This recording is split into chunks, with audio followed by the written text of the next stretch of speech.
The night my husband raised a glass to my memory, I was standing 20 feet behind him, hidden by a black catering uniform and a tray of untouched champagne.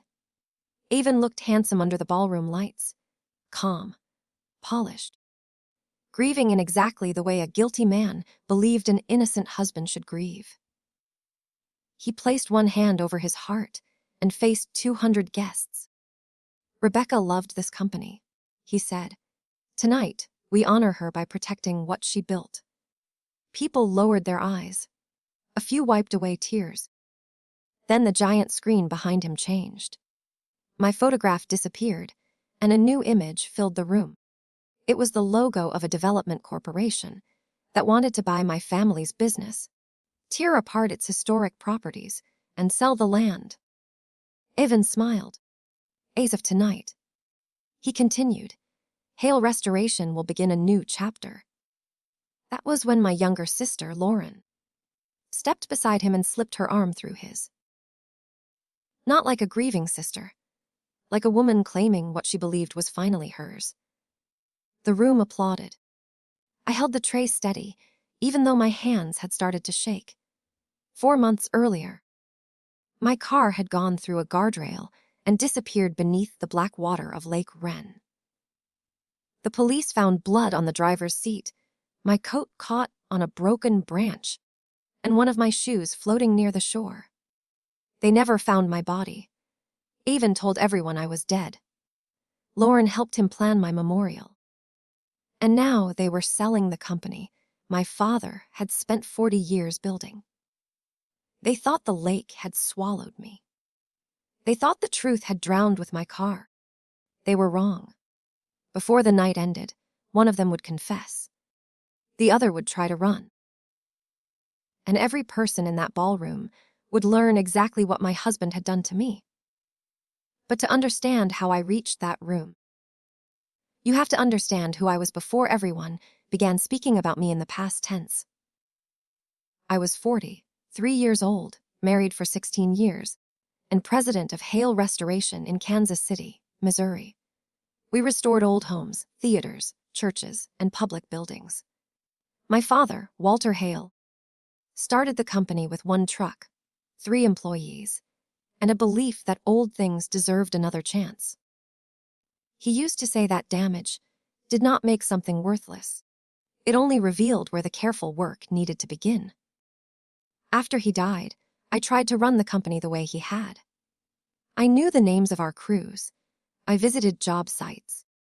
I answered calls late at night when storms damaged a roof or a client panicked over a cracked foundation. Even handled operations.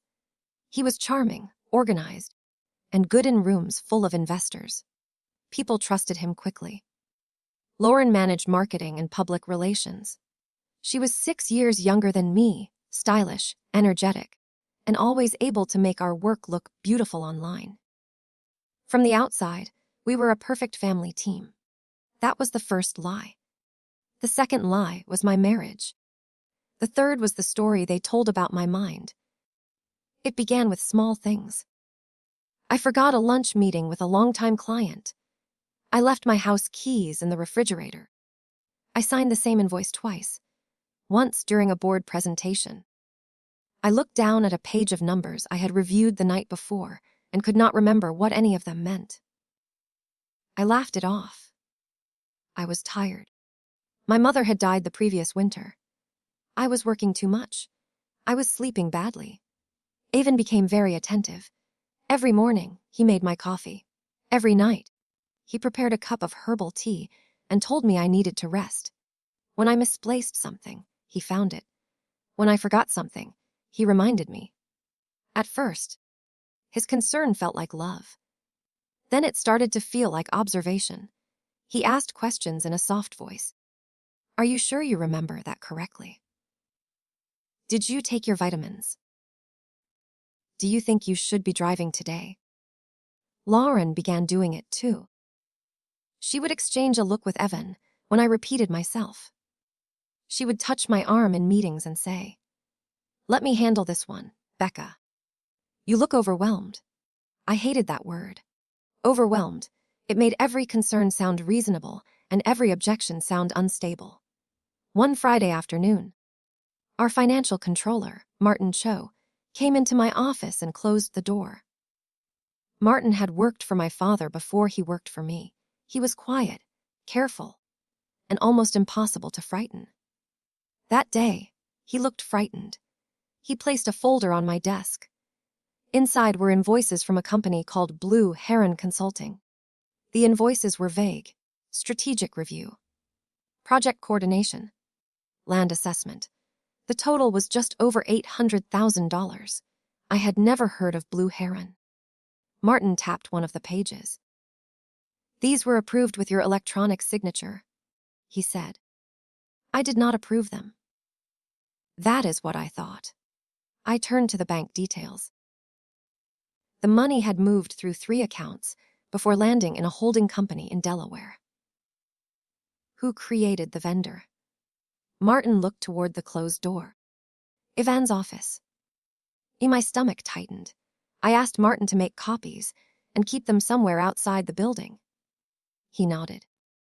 Then he said something I did not understand until much later. "If anything happens to me, check the old Jefferson Project files." I almost smiled because it sounded dramatic. Nothing about Martin was dramatic. That should have scared me more. On Monday morning, his office was empty.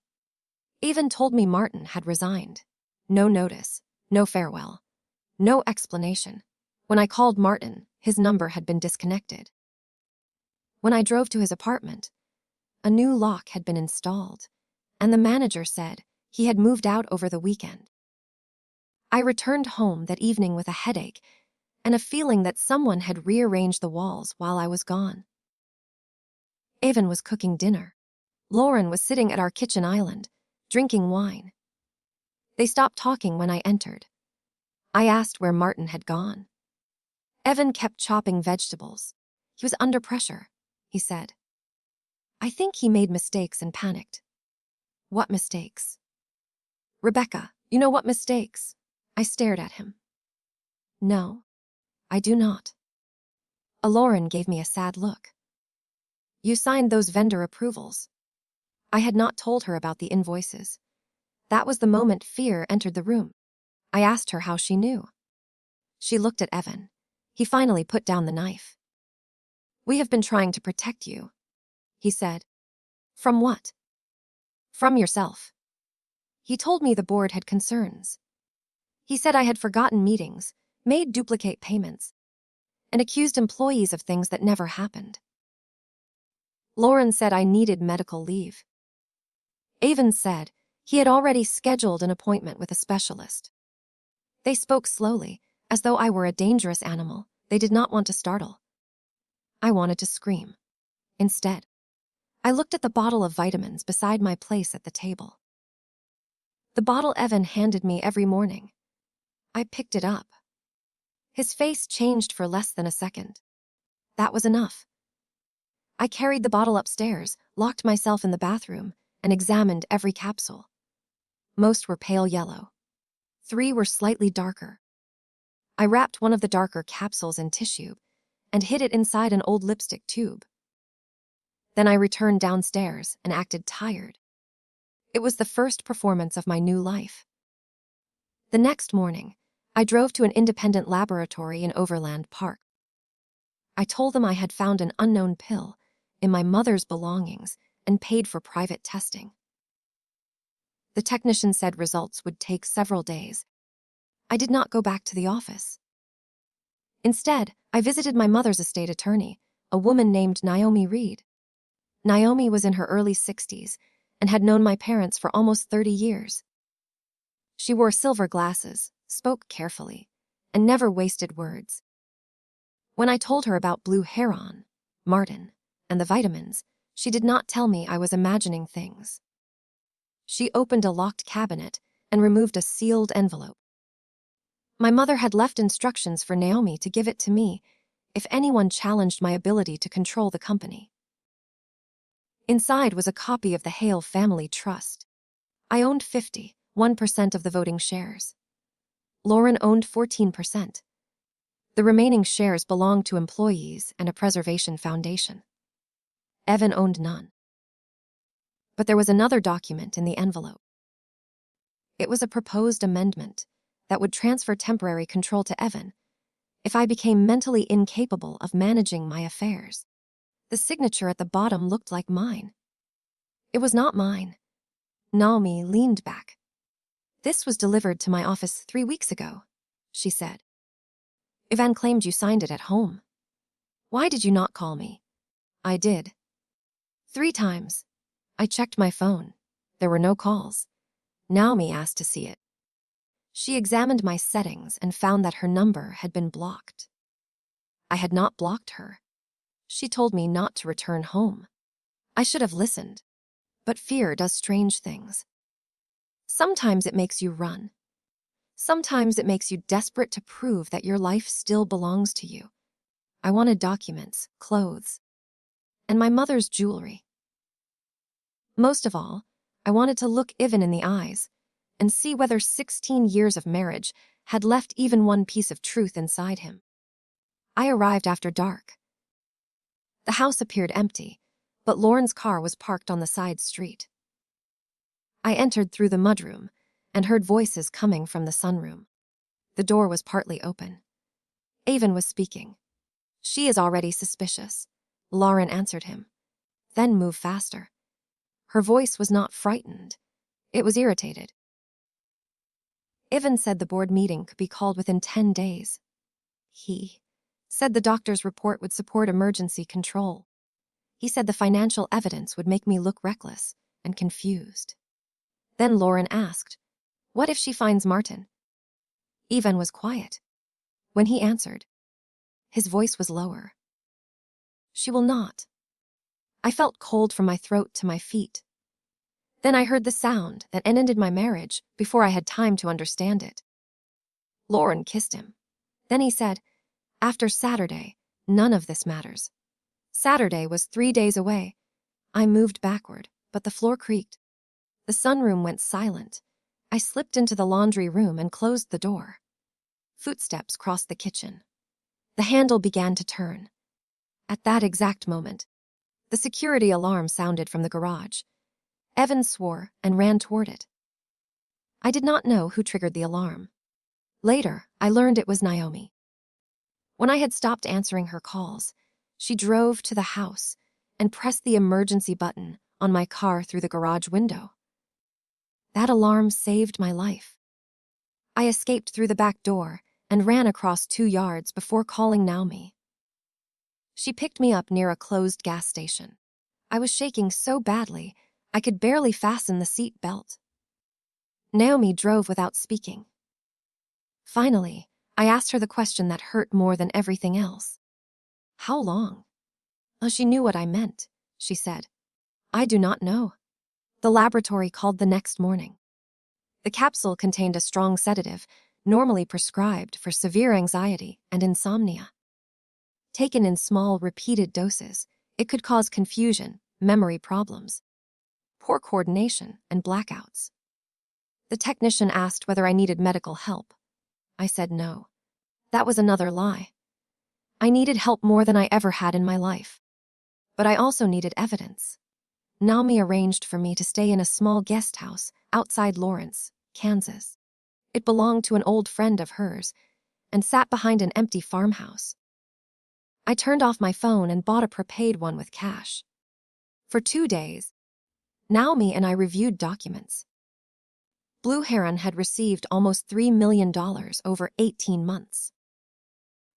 The payments were hidden inside legitimate restoration budgets. The Jefferson Project files Martin mentioned contained scanned authorization forms. My signature appeared on every one. The signatures were convincing. The dates were not. 2 forms had been signed while I was in Boston for a conference. One had been approved while I was sitting beside my mother in hospice, during a period when I had not opened my work computer for 4 days. Naomi found another detail. Blue Heron's mailing address belonged to a private mailbox rented by a man named Eric Vale. Eric Vale was Evan's middle name and his mother's maiden name. I wanted to call the police. Naomi advised me to wait. Forgery was serious. Theft was serious. Drugging me was worse. But we still did not know what after Saturday meant. Then Sophie called. Sophie was my 25-year-old daughter. She lived in Seattle and worked as a landscape architect. She was smart, stubborn, and more like my father than anyone else in the family. Her name appeared on Naomi's phone. I reached for it, but Naomi stopped me. "Think," she said. "Why is she calling me instead of you?" Naomi answered on speaker. Sophie was crying. She said Evan had called to tell her I had disappeared. My car was gone. My purse was found at home. Evan had told police I was confused, unstable, and possibly suicidal. He had given them medical records from a doctor I had never met. I covered my mouth so Sophie would not hear me breathe. Then she said something that changed everything. "Naomi, my dad keeps asking whether Mom contacted me. He asked for my phone password. He said it was for the police, but the police never called me." Naomi looked at me. Sophie did not believe him. That meant she was in danger too. Naomi told her to stay with a friend and not tell Evan where she was. After the call, I made the hardest decision of my life. I did not contact my daughter. I wanted to tell her I was alive. I wanted to hear her voice say my name. But if Evan knew I was alive, he would change his plan. If he believed I was frightened and alone, he might make a mistake. Saturday morning, Naomi found the answer. Evan had scheduled a private board meeting at a lodge near Lake Wren. The official purpose was to discuss my temporary medical leave. The real purpose was to transfer voting authority using the forged trust amendment. I decided to go. Naomi argued with me for an hour. She said it was too dangerous. I said hiding would not save the company or prove what they had done. We made a plan. I would not enter the lodge. I would park near the service road and photograph everyone who arrived. Naomi would contact 2 board members she trusted and delay the vote. If anything looked wrong, I would leave. That was the plan. The road to Lake Wren curved through wooded hills. Rain had started before sunrise, and the pavement shone beneath the gray sky. Halfway there, I pressed the brake. The pedal dropped to the floor. Nothing happened. I pumped it again. The car continued gaining speed. My first thought was not that the brakes had failed. My first thought was that Evan knew where I was. A black sport utility vehicle appeared in my mirror. Evan's vehicle. He stayed several car lengths behind me. Not close enough to help. Close enough to watch. I shifted into a lower gear and pulled the emergency brake slowly. The rear wheels locked for a second. The car turned sideways, struck the guardrail, and spun back into the lane. The road curved ahead. Beyond the curve was a steep drop toward the lake. I tried the brake again. Nothing. The black vehicle remained behind me. I could see Evan through the windshield. His hands were steady on the wheel. I aimed for the rocky shoulder, hoping the tires would lose speed. The front wheel hit mud. The car rolled once. Glass exploded. Metal folded around me. Then the world dropped. Cold water rushed through the broken side window.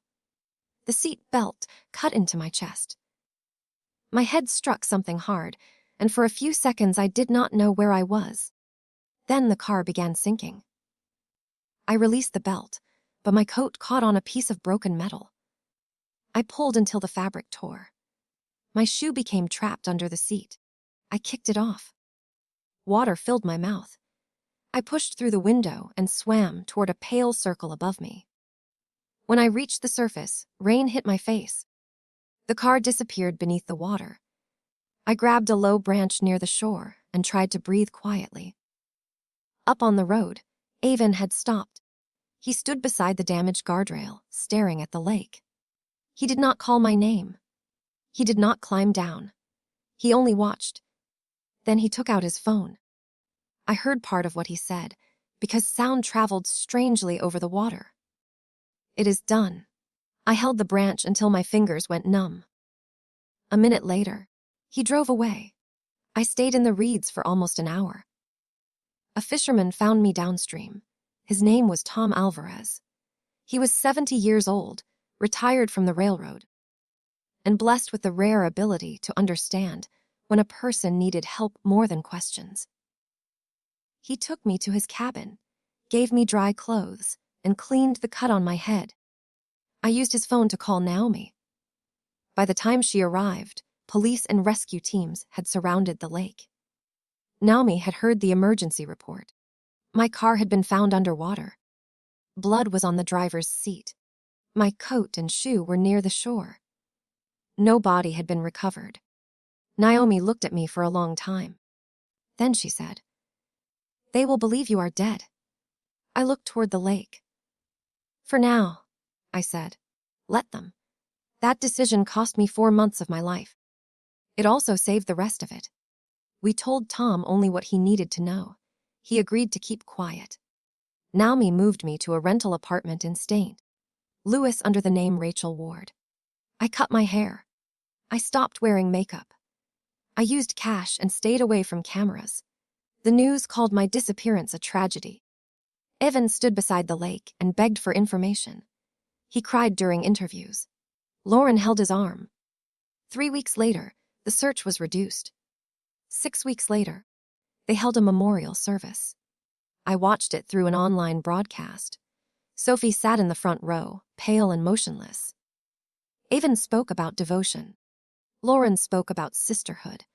I sat alone in a dark apartment with my hand pressed against the screen. That was the lowest moment of my life. Not the crash. Not the cold water. The memorial. Watching the people I loved grieve for me, while the people who tried to erase me accepted sympathy. For 1 terrible hour, I almost surrendered. I almost called Sophie. Then a message arrived on the prepaid phone. It came from an unknown number. The message contained only 6 words. Martin, he kept copies. I stared at it until another message appeared. Jefferson Station. Locker 214. Tuesday, noon. Naomi believed it could be a trap. I believed it probably was. We went anyway. Jefferson Station was an old train terminal converted into offices and shops. Naomi waited in a cafe while I approached the lockers wearing a hat and large glasses. Locker 214 opened with a code sent to my phone. Inside was a small flash drive and a handwritten note. "Rebecca, I am sorry I waited. They threatened my son. Trust no one who attended the private board meeting." The note was signed by Martin. The flash drive contained everything: bank records, emails, audio files, copies of forged documents, a photograph of Evan meeting with a mechanic 2 days before my crash.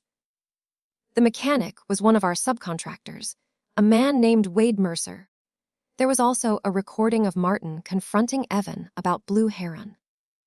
Evan's voice was clear. He told Martin that no one would believe a frightened accountant over the company president's husband. Then Lauren spoke. She said, "Once Rebecca is declared incompetent, we control the shares. After the sale, everyone gets paid. Everyone." The word stayed with me. Martin's note said not to trust anyone at the private board meeting. That included 6 people: Evan, Lauren, our outside legal advisor, 2 board members, and Naomi. I did not want to believe it. Naomi had saved me at the house. She had hidden me. She had helped uncover the trust amendment. But she had also known where I was going the morning of the crash. She had known the route. She had arranged the guest house. She had access to every document. I copied the flash drive before showing it to her. Then I lied. I said the locker was empty. Naomi frowned. Nothing. Nothing. She studied my face. For the first time, I noticed how carefully she watched me. That evening, I placed the original flash drive inside an envelope and told Naomi. I planned to send it to a federal prosecutor the next morning. I left the envelope in a drawer. Then I pretended to sleep. At 2:15, I heard my apartment door open. Soft footsteps crossed the room. The drawer slid out. The footsteps left. I waited 10 minutes before following. Naomi drove to a parking garage near the river. I stayed 2 levels above her and watched through the concrete railing. Ivan arrived. My husband stepped out of his vehicle and walked toward the woman I had trusted with my life. Naomi handed him the envelope. He asked, "Did she see the files?" Naomi said, "She says the locker was empty." Ivan laughed. "She has always been a terrible liar." Then Naomi asked for more money. Naomi had not saved me because she cared. She had saved me because a missing woman could still be controlled, while a dead woman created legal problems. She needed me alive long enough to sign away the company. The alarm at my house had not been an act of rescue. It had been an attempt to keep Evan from acting too soon. They were not one step ahead of me anymore. They were standing exactly where I needed them. I returned to the apartment before Naomi did. The next morning, I acted frightened. I told her I wanted to end everything. I said I would sign the trust amendment and disappear permanently if Evan promised not to involve Sophie. Naomi looked relieved. She tried to hide it, but relief is difficult to disguise when greed has been waiting a long time. She said she could arrange a meeting. I gave her one condition. I wanted to speak with Lauren alone first. Naomi asked why. I said, "Because she is my sister." 3 days later, Lauren entered a private room at a roadside hotel outside Columbia. I was waiting. When she saw me, all the color left her face. She whispered my name. I said nothing. She took 2 steps backward and reached for the door. I locked it. Then I placed a copy of the Blue Heron records on the table. "I know about the money," I said. "I know about the drugs. I know about the breaks." Lauren began crying. I had seen her cry many times in my life. At funerals. During arguments. When she wanted forgiveness. This time, I felt nothing. She said Evan had forced her. I asked whether he forced her to sleep with him. She looked away. That answer hurt, but not in the way I expected. It did not feel like a knife. It felt like the final thread snapping. She said the affair began 2 years earlier. Evan told her I controlled everything. He said I treated them like employees instead of family. He promised that after the company was sold, they would leave Missouri and start over. I asked about the pills. She admitted Evan had switched my vitamins. I asked about Martin. She said Martin was alive. Evan had paid him to leave town after threatening to expose a private debt involving Martin's son. I asked about the car. Lauren shook her head. "I did not know he would do that." "But you knew something would happen Saturday." She covered her face. "He said he would scare you. He said you would sign after you understood how vulnerable you were." I leaned closer. "Did he cut the brakes?" She whispered. "Wade did." "Did Evan watch me go into the lake?" Her eyes lifted to mine. "Yes." That one word was all I needed. Lauren did not know. There was a recorder inside the smoke detector above us. She did not know federal agents were listening from the next room. I had contacted the United States Attorney's Office 2 days earlier through a lawyer Martin recommended. The financial records gave them jurisdiction. The attempted murder gave them urgency. But I still needed Evan. Lauren agreed to help because the agents offered to inform prosecutors of her cooperation. She wanted mercy. I wanted the truth. We gave Naomi false information. I told her the original evidence was stored in a safe, deposit box that could be opened only with my fingerprint. I said, I would attend the upcoming Hale Restoration Memorial Gala, enter through the service area, and sign the transfer documents in a private office. The gala was Evan's celebration. He had invited clients, investors, board members, reporters, and representatives from the corporation buying the company. He planned to announce the sale in front of everyone. He believed I would arrive hidden and frightened. He believed I would sign. Instead, the ballroom became a courtroom without a judge. I entered as part of the catering staff. The agents were already inside, dressed as hotel employees and guests. Lauren stood beside Evan onstage. Her face was pale, but she followed the plan. Evan finished his speech and announced the sale. The audience applauded. Then the ballroom lights went dark. The screen behind him flickered. The development corporation's logo disappeared. A video began.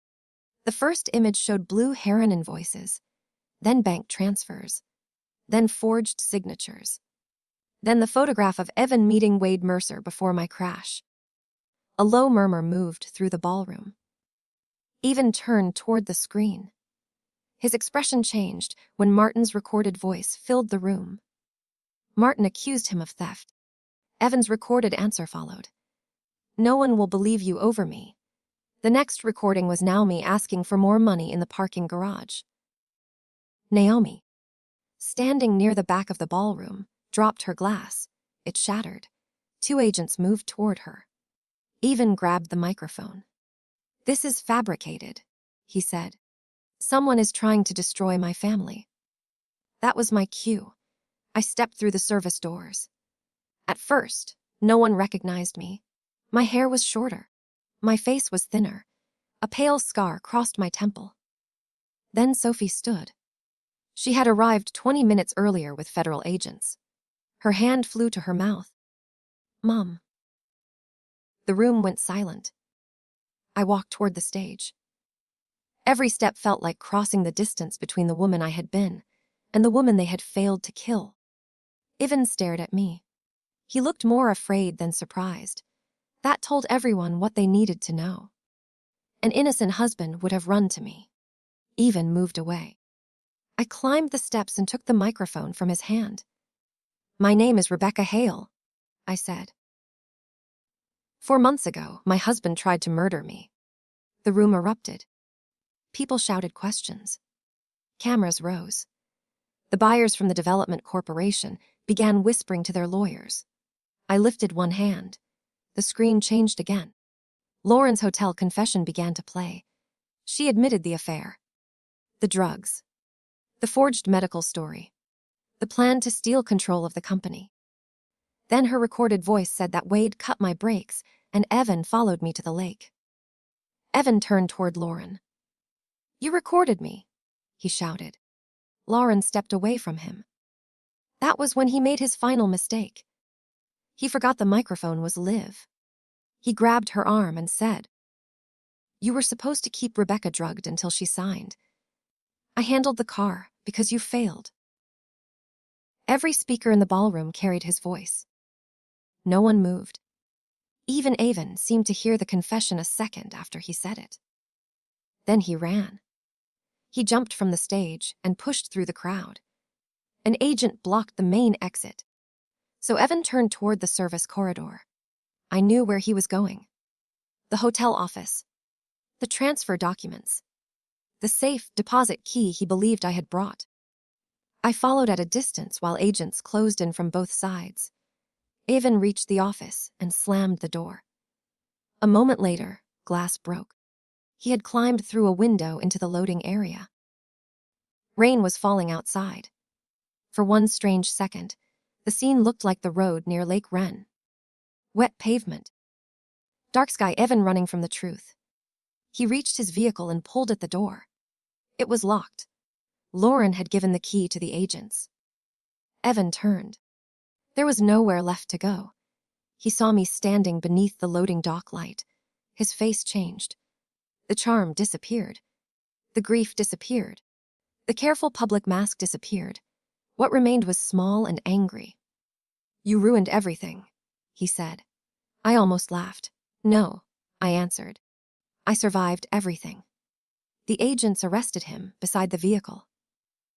Naomi was arrested in the ballroom. Wade Mercer was taken into custody at his home before midnight. Lauren was not arrested that night, but she was charged later with conspiracy, fraud, and unlawful drugging. Her cooperation reduced her sentence, but it did not erase it. Martin entered witness protection for several months, while the case was prepared. Eventually, he returned to Kansas City and testified.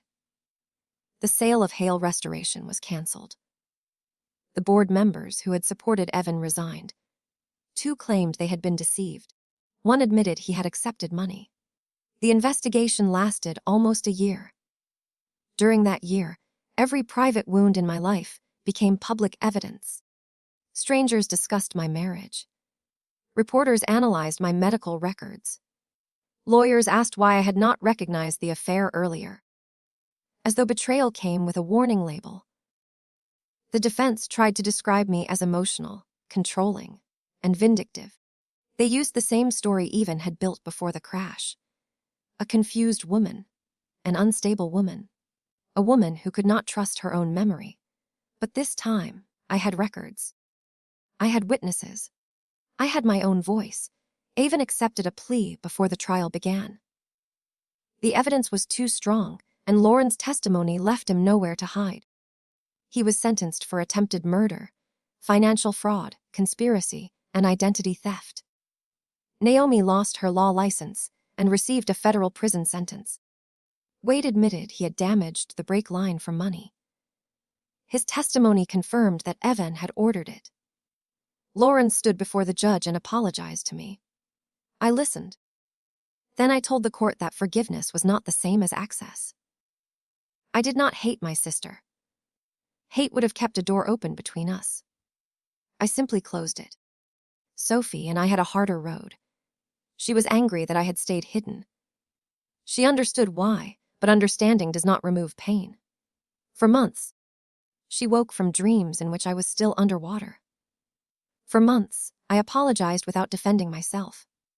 Slowly, we found our way back. Not to the relationship we had before. To something more honest. I stepped down as president of Hale Restoration. At first, people thought I was surrendering. I was not. I converted part of my family's ownership into an employee trust. The crews, project managers, architects, and office staff became owners of the company they had helped build. I remained chair of the Preservation Foundation, but I stopped trying to control every decision. My father had taught me to save old structures. He had never taught me that I was allowed to save myself. I sold the house where Evan had drugged me. I kept the lake property. That surprised everyone, including Sophie. The first time I returned to Lake Wren, I stood near the repaired guardrail and looked down at the water. My car had been pulled out months earlier. The lake was calm. Too calm for a place that had carried so much fear. Sophie stood beside me. She asked whether I hated being there. I thought about it. Then I said no. The lake had almost become my grave. But it was also the place where Evan's story about me ended, and my own story began. We turned the old lodge into a legal and financial resource center for women escaping coercive relationships. We named it Second Foundation House. Some women arrived with bruises. Others arrived with empty bank accounts, forged debt, monitored phones, or families who insisted they were imagining things. I believed them. That became the most important work of my life. On the 2nd anniversary of the crash, I received a letter from Evan. He wrote that prison had changed him. He said he finally understood how much he had hurt me. He asked me to visit. At the bottom, he wrote, "We built a life together." That has to mean something. I read the letter once. Then I placed it in the fireplace at the lake house. Sophie watched the paper curl into flame. She asked whether I wanted to write back. I said, no. The truth was, our life together did mean something. It taught me how quietly control can disguise itself as care. It taught me that confusion can be manufactured. It taught me that the person holding your hand may also be measuring how difficult it would be to make you disappear. But it also taught me something Evan never intended. Survival is not the end of a story. Survival is the moment the narrator takes the pen back. Justice was not the applause stopping when I entered the ballroom. Justice was Sophie sleeping through the night. Justice was Martin returning to work without looking over his shoulder. Justice was a frightened woman arriving at Second Foundation House and hearing someone say, "I believe you." My father used to say damage revealed where careful work needed to begin. Avon tried to take my name, my company, my daughter, my mind, and finally my life. Lauren helped him. Naomi sold the truth for money. They believed that if enough people repeated the same lie, the lie would become my identity. But a lie is not a foundation. It cracks under weight. It shifts under pressure. And when the truth finally enters, every false wall falls at once. They raised glasses to my memory before I was dead. They sold my future while I was still breathing. They tried to bury my name beneath their lies. All they did was plant it where the truth could grow.